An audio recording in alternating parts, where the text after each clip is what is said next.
All right, Solomon. Hey, second video here. So I'm going to be making quite a bit of changes to the workflow of how you and I are going to be working together in FreedomSoft.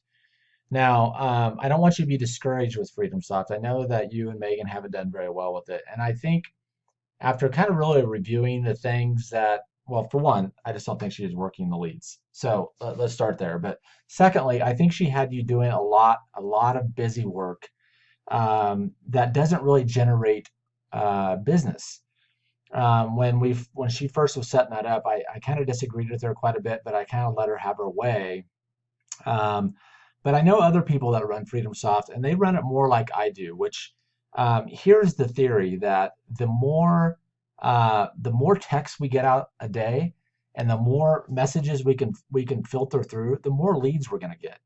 Um, it's not hard getting a lot of these phone numbers. Now, we might work it differently with really targeted leads like divorce leads or probates or estate sales and stuff like that.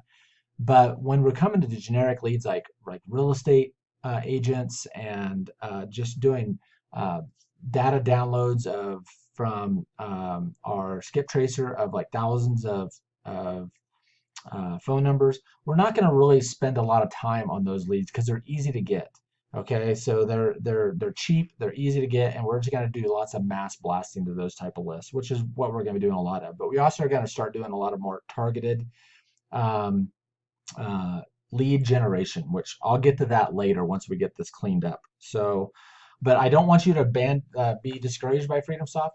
This is where we're going to make money in this market right now. The inventory is so low. uh, Manib is really struggling to find properties. Everything has 15 or 20 contracts on it. It's ridiculous out there. So this is where we're going to find properties in this market right now until the inventory starts to creep back up, which it will this spring and summer. We should be back into making quite a bit of offers, and then in the fall we'll start generating quite a bit of business from on-market stuff. But the off-market stuff, this is where we're going to do quite well at. So uh, last year, I kind of ran into this too, about this time of year, just really slow, low inventory, really tough to find properties. And this is where I found my deals. So, and I didn't really even work this very hard back then, and I've never worked it really hard with uh, in the past. That's why I brought Megan on to do this, but she didn't work it very hard either. So, anyways, let me jump into this a little bit. Um, so as you're going, I know Megan, she had you jumping in here and reading these messages.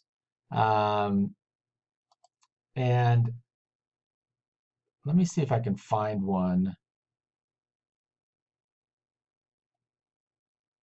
here. I know, for example, like this wrong person, she would have you go in and she would have you go in. She would have you take this number and delete that specific number, 2310. 310. So I think she'd have you do something like that. I'm not entirely sure.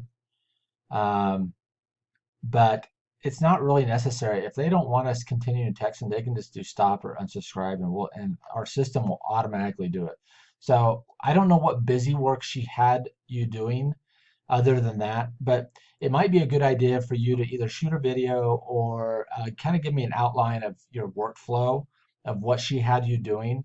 So I got a better understanding of what I want you doing and what I don't want you doing. So anyways, that's the purpose of this video. Give me a workflow, what you've been doing with Megan, so I fully understand, maybe just like step by step or something like that. And that way I know exactly what you've been doing and how you've been doing it. I think I have a pretty good idea from what I remember when we set this up what you've been doing, but maybe just a refresher so I know because I'm gonna definitely take some things off. Okay, so um, anyways, I definitely want to streamline this so we're just doing more texting, less busy work. Okay.